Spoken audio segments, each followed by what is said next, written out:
dollar. Dirt and money, no soul. Had to go and get it, ain't no time to kick it. Got a stack of flip for my foes. Dollar. Please tell me you can hear me. Don't turn your back and don't neglect me. Just let me know if you need me. Dollar. Let me watch out for my partners. Keep my money long, get my team strong. Let me run away from my problems.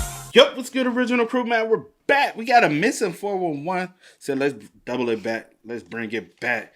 Top 3 people swallowed by the forest. What you think of that, Cee? What is there to think? Oh, I forgot to tell you. The other day I seen something that said someone's murder was linked back to a serial murder. If you get what I'm saying, it's early into the video. But a cold case that happened in California linked back to. So I'm like, hey, you never know. People that go missing, it could be serials out there in the forest that are these people, you know? Why don't I never think about that and have that as an option, you know? True. Like it's always. It is true, yeah. We always jump to the conclusion. I would never rule it out. But we always jump to like the supernatural or paranormal thing. We never like think about, hey, could it possibly like, you know? To be honest, I don't think I really like my brain goes there first. There are so many out there. Yeah. That has never been caught. That is true. But hey, with that being said, before we get into it, make sure you check out the links in the description box. Down below. You already know where to go if you want to first support. All you got to do is check out down below. Also, if you enjoyed today's visuals, like it with a thumbs up. And we highly appreciate it, y'all. But hey, with that being said, let's go ahead and get into it. Let's check it out. Let's see what's about. You ready? I'm ready. Let's get it. Every year, hundreds of people go missing under baffling conditions in the woods of North America. I'm talking about people who are right in front of someone and then in an instant, they're just gone. Or in other cases, they disappear and then are found again, but they're located in places that are impossible to get to. One former police detective named David Paulides has investigated thousands of these strange disappearances, and he documents what he finds in his incredible book series called Missing 411. Today, we're going to look at 3 Missing 411 cases that even amongst strange disappearances, these rank as particularly bizarre. But before we get into today's stories, if you're a fan of the strange, dark, and mysterious delivered in story format, then you've come to the right channel because that's all we do, and we upload 3, 4, even 5 times every week. So if that's of interest to you, please gift the like button a free stay at a Motel 6, but call ahead of time to ensure the staff does not leave the light on for them. Also, please subscribe to our channel and turn on all notifications so you don't miss any of our weekly uploads. All right, let's get into today's stories.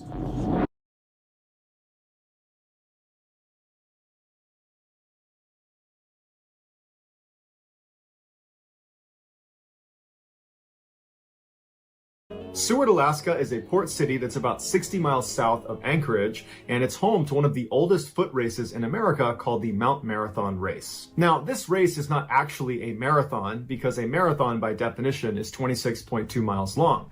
The Mount Marathon Race is actually only 3 miles long, but it's considered one of the most challenging short races in the world because it's basically 1.5 miles straight up a mountain and then 1.5 miles straight back down again. Despite its grueling nature, there had never been a fatality or a disappearance during the running of this race. But that changed in 2012. 66-year-old Alaskan resident Paul LeMaitre was a career counselor on a military base in Anchorage. His job was to help outgoing military members adjust to civilian life, and his primary responsibility was helping them with their resume. Outside of work, Paul liked to keep himself in top physical shape, and one of his favorite activities was going for runs. And so in 2012, he finally committed to running the Mount Marathon Race, something he had wanted to do for some time, but he kept putting it off. In the months leading up to the race, Paul trained hard to make sure he was ready.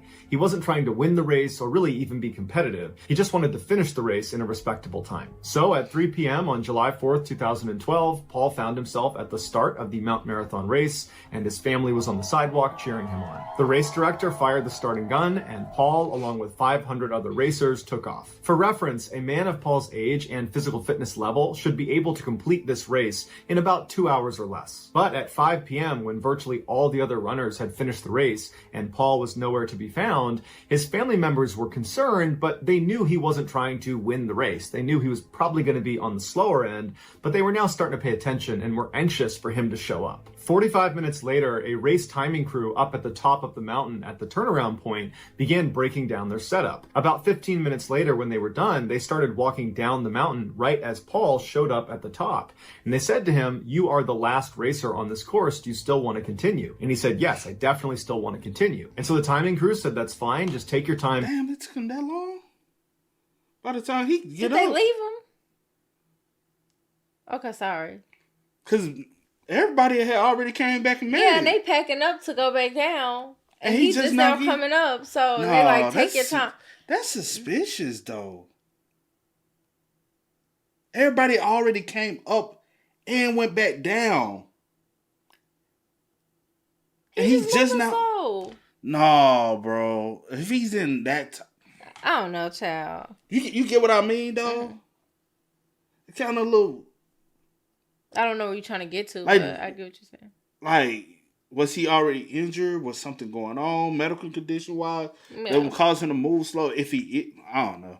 Maybe he's old. I might be overlooking that. Paul showed up at the top and they said to him, "You are the last racer on this course. Do you still want to continue?" And he said, "Yes, I definitely still want to continue." And so the timing crew said, "That's fine. Just take your time, be careful, and we'll see you at the bottom." And so the timing crew, they take off right in front of Paul, going straight down this well-marked course. And they would turn around and see Paul standing there, catching his breath, getting ready to make his own descent. And so the timing crew, who was moving much faster than Paul, very quickly got out of sight of him. And so before long, they were at the bottom. They turned around and there's no sign of Paul. So they went and found Paul's family and said, "Hey, we just spoke to him. He seems totally fine. But just so you know, if you don't see him in 90 minutes, I would contact the race officials and let them know because he should be down by then." And so Paul's family sat at the bottom of the... Hell nah, because you see how long it took his head to get up there.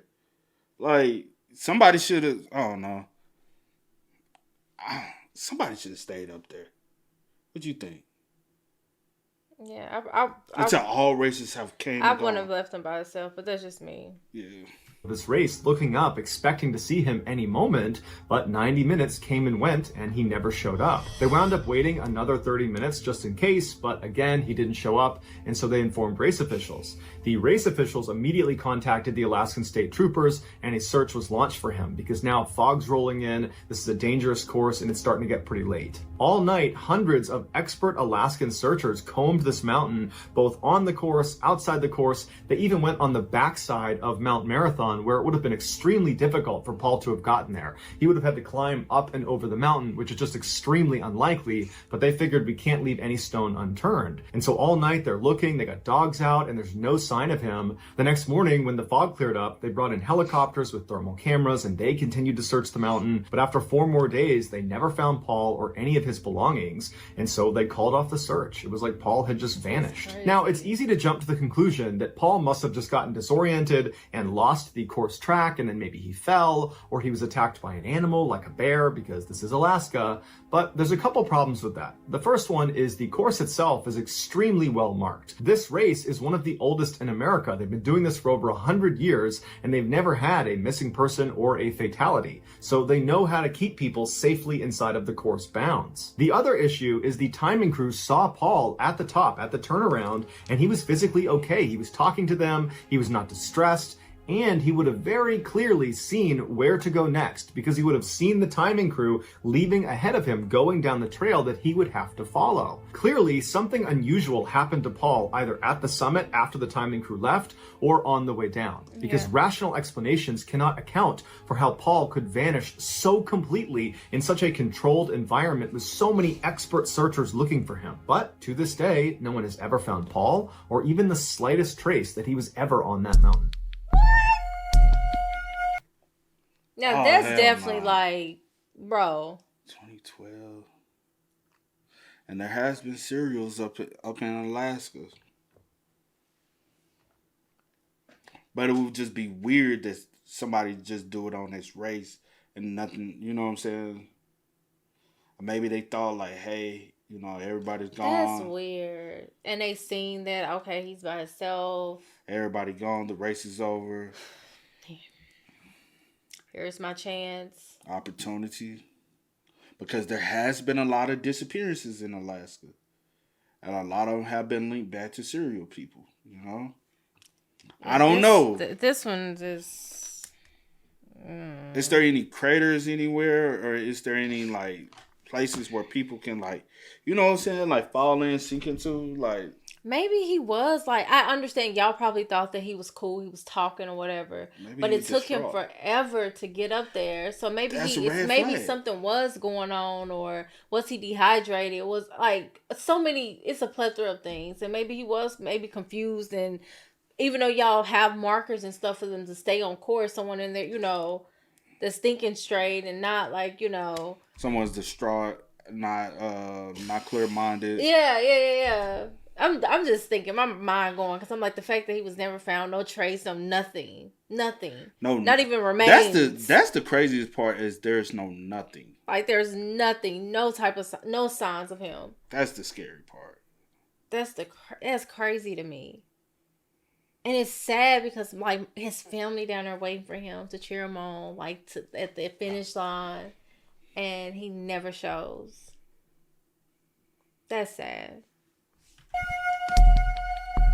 In late August of 2004, Kevin Bardsley and his 12-year-old son Garrett went on a father-son Boy Scout camping trip in the Uinta Mountains in northern Utah. Their campsite was situated next to Lake Quiberon inside of the Wasatch National Forest. The lake was actually pretty remote and difficult to access because it was almost completely surrounded by huge mountains. The only side you could get to the lake on was its western side, but the western trail leading to it was very cumbersome because you had to bypass 7 different lakes. And so by the time Kevin, Garrett, and the rest of the Boy Scouts and their fathers were at the lake, they were at least an hour's hike away from the nearest civilization. Early in the morning on August 20th, Kevin and Garrett woke up, they hopped out of their tents. None of the other campers had woken up yet, and so they decided they would head down to the lake to get some early fishing in. And so they got their gear and they began walking down the very well-defined 150-meter long trail down to the lake. As they get there, the sun's coming up over the mountains and they're really excited about their day of fishing. And so as Kevin is preparing a fishing rod for Garrett, Garrett was jumping around on different stones that were poking out of the water.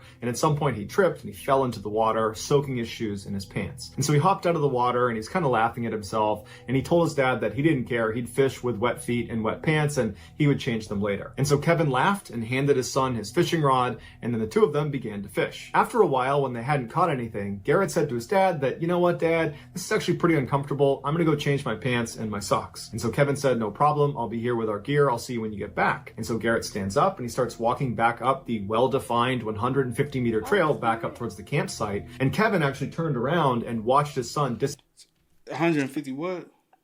I didn't hear that part because I was stuck on how old is he?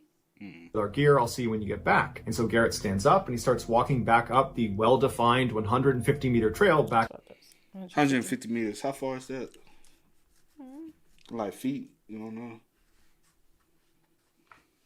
Up towards the campsite, and Kevin actually turned around and watched his son disappear into the trees, but he heard the sound of other campers at the campsite and so knew his son wouldn't be alone. For the next couple of minutes, Kevin kept fishing, but periodically would look over his shoulder expecting to see Garrett come out of the woods again, but he didn't. And after about 20 minutes, Kevin was a little bit concerned, so he picked up his fishing gear and began walking back up the trail towards the camp. When he got there, he saw other Boy Scouts and their fathers just getting up and having a bite to eat, and he's scanning around the campsite and he doesn't see Garrett. And so he goes over to Garrett's tent and he opens it up and Garrett's not in there, and there's no sign that he's removed any of his wet clothing in there. And so Kevin turns around and he asks one of the fathers, hey, have you seen Garrett? He was supposed to be up here a minute ago. And the father said, no, I haven't seen him. And so Kevin's starting to panic and he yells out to the group, hey, has anyone seen my son? Do you guys know where Garrett went? He was supposed to be up here. And no one knew where he was. They said, no, we haven't seen him. And so horrified, Kevin drops all of his gear and starts running back towards the lake, screaming for his son. And the other campers instinctively know what's going on. And so they chase after him, yelling for Garrett. Almost immediately, the sheriff's department was notified and they launched this huge search that included the FBI. And so hundreds of people have descended into the area around the lake and they're looking for Garrett. They can't find him. But later that afternoon, searchers were about a half-mile away from where Garrett was last seen, and they found a single Nike sock that appeared to have been removed removed from a wet foot wedged into one of the boulders in this huge boulder field. Garrett's mother would confirm that was Garrett's sock, and so the search effort was shifted to this big boulder field, and for days they looked all over the place for him, but there was no sign of Garrett anywhere, and so eventually the search was terminated. The authorities determined this was an accident, that Garrett's father and the other campers had nothing to do with Garrett's disappearance. What their theory was is Garrett must have gotten lost on the walk back to the camp and then ultimately died of exposure. But the idea that a boy of Garrett's age would get lost along a well-defined 150-meter long trail that he was familiar with, that he had been on that day, that seems a little far-fetched. Also, as Garrett was walking down that trail, he would have heard the sounds of the other campers in the campsite. So that would have helped him figure out exactly where he needed to go. He's on a well-marked trail, he's walking towards the sound of the voices. But he never made it to the campsite because no one at the camp saw him, and there was no sign that he had put his wet clothes in his tent. So something happened to Garrett almost immediately when he left his father that caused him to wind up a half-mile away in a boulder field with one sock missing. It screams abduction case. But remember, this campsite was over an hour's hike away from the nearest civilization. That doesn't matter. And they know this group of Boy Scouts and their fathers were the only ones in the area that day. It is possible that an animal could have taken Garrett, like a mountain lion, but there would have been signs of a struggle, and they didn't find any on the trail or anywhere nearby. And you would figure if he was getting dragged off by a big predator, he would have yelled out for help, but he didn't. He just left his dad, it was total silence, and then he vanished. And all we have is his one sock. What does it scream out to you? I wonder did he like see something and he got I wonder did he like see something and maybe he got like a little curious or something and like wanted to go check something out, cause like it doesn't make sense to me. Like for him to like I'm gonna go change my clothes. He didn't get curious or nothing like that. So what like, do you think happened? He could have literally wanted to go back. It screams abduction. For somebody to abduct a child, all you got to do is this.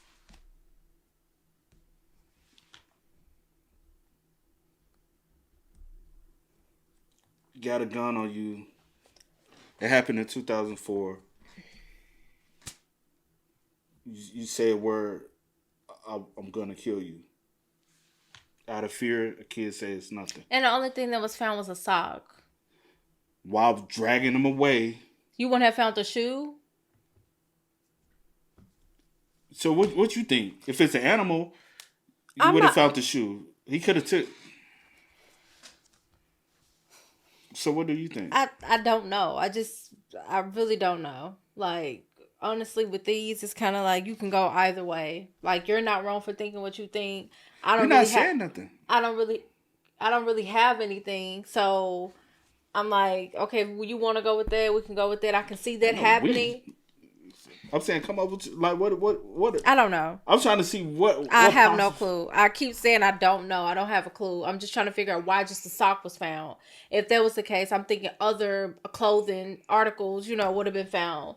Like nothing else was found. Like no traces of blood. Like nothing else but a sock, a wet sock. Like it just doesn't make sense to me. So anything could have happened. Because without a trace of blood rules out an animal attack to me. And a scent trail. An animal attack to me. But an abduction is a possibility. Especially if I see a kid wandering almost a mile away. Because I looked up how the distance. Distance from where the dad was up to was almost a mile. So almost a mile far away from that. That's what I looked at Google. So correct me if I'm wrong. But 150 meters. That's still a quite a bit of distance between. Yeah. The father and the campsite. So yeah, possibility of abduction to me is high. Yeah, it is high, especially if I know that this is where many people, like if I wanted to do some, I guess with where he was at, it was more isolated, I guess, because he's walking back up a trail. But it's so many people doing so many other things. Some people still sleep, just waking up, whatever the case may be. So this will be like a perfect timing to do something if I want to. No one's around. You're probably staking out, waiting for someone to be alone so that you could grab them. I mean, it's a possibility. Not anything it's a possibility because you don't have anything. Still to this day, nothing was ever like found. No traces of him, no type of evidence that happened or that an animal or like there's nothing. So you can't speculate and assume anything. So that makes sense. I won't rule it out.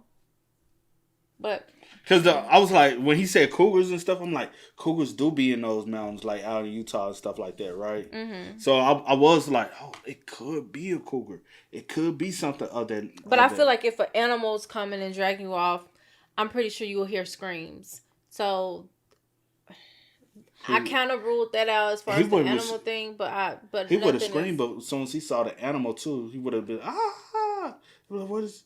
He would have been screaming out a long time. And honestly, if I see something, I may turn back the way to my safety net, which is my dad. Run? Yeah, I'm gonna run. Cougar, you seen a cougar run? Well, you have to chase me. He gonna get your ass too. But my point is, I'm gonna run back to my dad. Is what I'm saying. I'm gonna maybe turn back around and run back the other way because I feel safer with my father.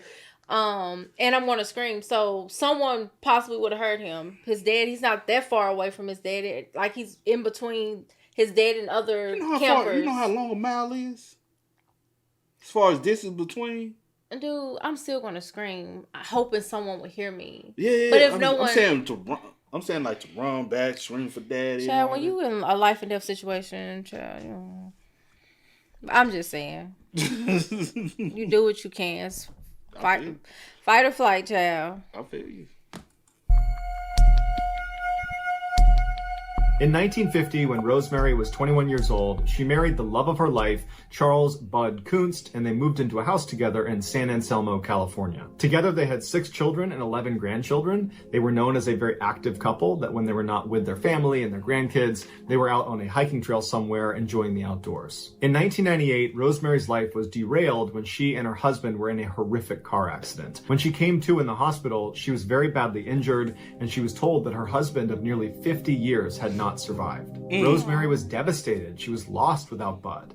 But for the next several months, she poured her energy into her rehab, which took up a lot of her time, and it kept her mind off of this terrible loss. But when she got back to strength and returned home, a wave of grief washed over her, and she began to desperately miss Bud. In 2000, when Rose turned 70, she heard about a backpacking trip that was being led by a group called the Earth Circle Organization, and it sounded like the perfect way for Rose to attempt to reconnect with her late husband. The group was led by an elder and chief of the Carrick tribe. His name was Charlie Red Hawk Tom, and every year he would bring this group out to Spirit Lake, which is inside of a wilderness area near Mount Shasta in California, and there they would go to the altar that Red Hawk had built right on the edge of this lake, and they would perform spirit dances and attempt to communicate with their dead loved ones. Rose wasn't going into this thinking she was literally going to be speaking to Bud. She wanted to just find a way to connect with him spiritually, so she was very excited about this trip. The lake itself sits at the base of a heavily forested bowl with high steep walls all around it. In fact, some people say it reminds them of being inside of a mini volcano.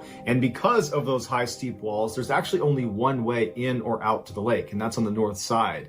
The only other semi-feasible way to get in or out of the lake would be on the south side, where a river flows down into the lake. And where that river flows, the embankment is less steep, although it's still a 70-degree angle and would require climbing gear, and the terrain would be completely slick from the water running over it. So you could do it, but realistically, nobody does that. So on August 17th, Rosemary, along with Red Hawk's 12-year-old son, a cook, and 11 other people, set out for Spirit Lake. After a rigorous 12-mile horseback ride, they finally arrived at Spirit Lake, and they established their camp right on the trail that leads in and out.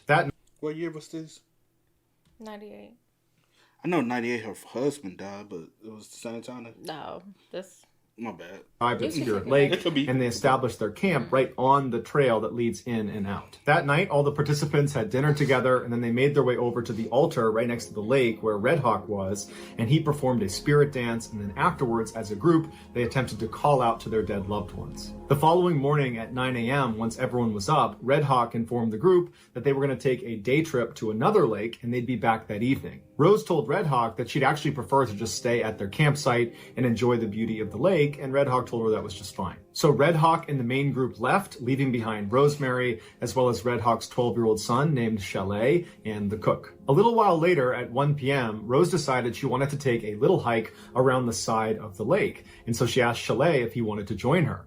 He said, "Thank you for the offer, but I'm going to stay here with the cook." And so Rosemary said, "That's totally fine. I don't mind going by myself." And so she asked the cook for some food. He handed her a bag lunch. She took it, said thank you, and then set off by herself heading south. 4 hours later at 5 p.m., when Red Hawk and the rest of the group got back to the camp, Chalet and the cook informed him that Rosemary had not come back yet. A group was immediately sent out to look for her, but there was no sign of her. And so Red Hawk turned to his son and to the cook and said, "Explain to me again what happened."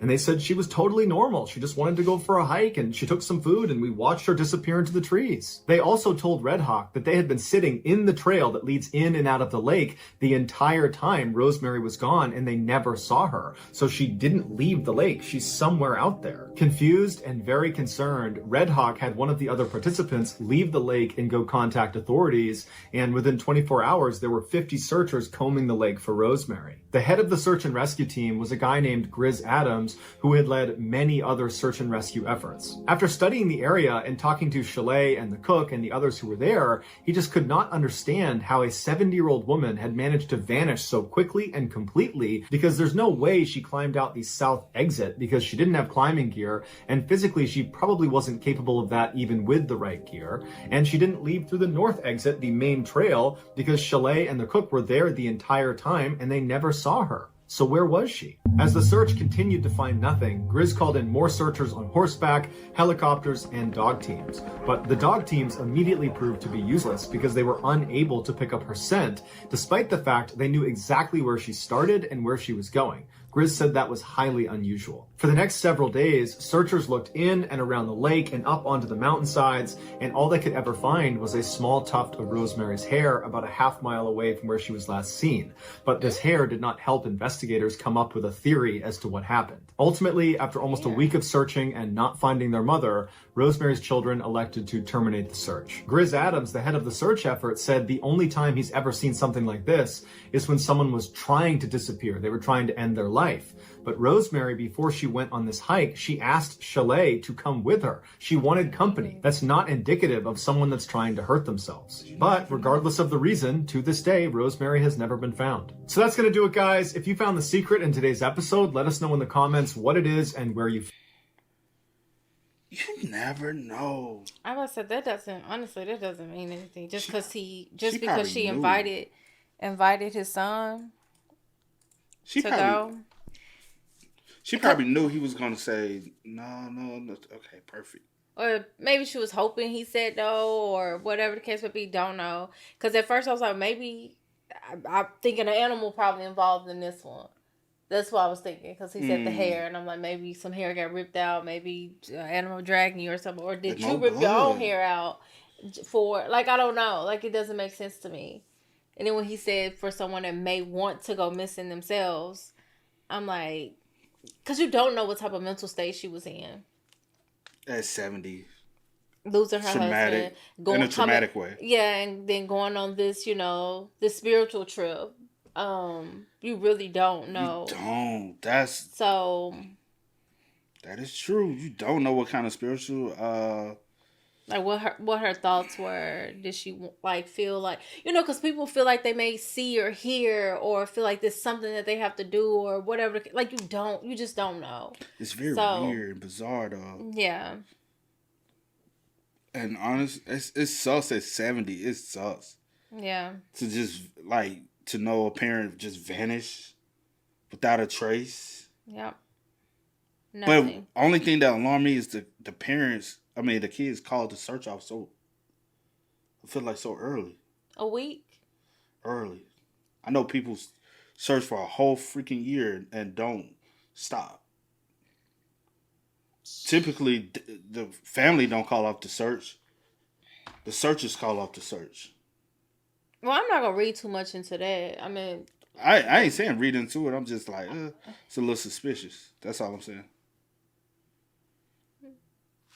But hey, man, y'all spam us up in the comments, man. Y'all let us know y'all thoughts about it for us in the comment section down below for us, man. But until next time, y'all know how it go, man. I do go by the name DJ New Kid. This is Sierra Nicole. We are Kid and C. We are. Peace. No time to kick it, got a stack and flip for my foes. Dollar, dollar, dollar, dollar.